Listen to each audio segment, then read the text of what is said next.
Hello again, guys. It's Barry with Barry's 8-Track and Classic Car Radio Repair. And today we're demonstrating a Craig 3215 AM-FM 8-Track receiver. Nice looking unit, really sharp cosmetics. So it doesn't have much output power. It's your typical budget family grade unit. But I just love the sharp cosmetics of some of these units. So let's go ahead and just I've got to turn on them. Let's set it to FM, make sure the radio still works briefly, and then we're gonna pop in and tape. We got some Bonanza guitars here. And we're going to switch tracks a bunch of times.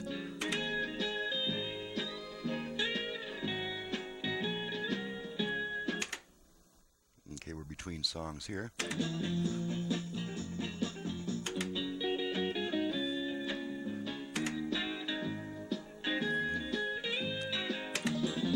Okay, now we got material on track 4.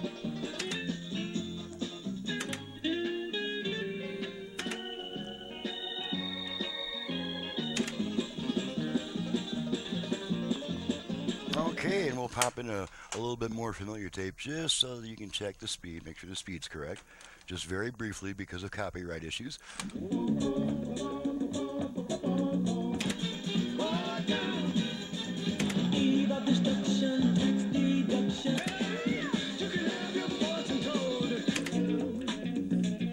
Okay, and that's pretty much it. This is not a recording deck, and there's no special features. It's a pretty quick, brief test.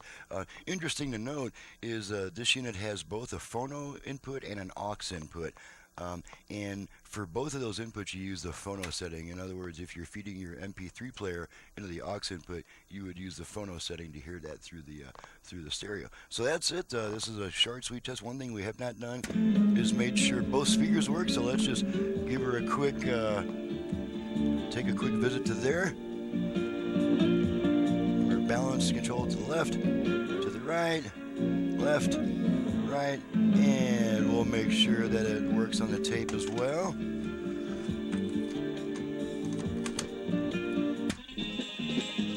And there we go, got output on both sides. Okay, now the test is really concluded. And we can turn this off and send her back to the customer. I can get on to the next job. I'm Barry with Barry's 8-Track and Classic Car Radio Repair. And needless to say, if you have an 8-track player, either for home or for car use in need of service, you can reach me at 928-533-9666. I also do FM conversions on classic car AM radios. I can add Bluetooth, USB reader, aux input, and on some radios I can even double the number of FM station presets, which hasn't been too popular, but some folks do request it. So, my website's in the description below. Thanks so much for watching and listening. We'll see you next time.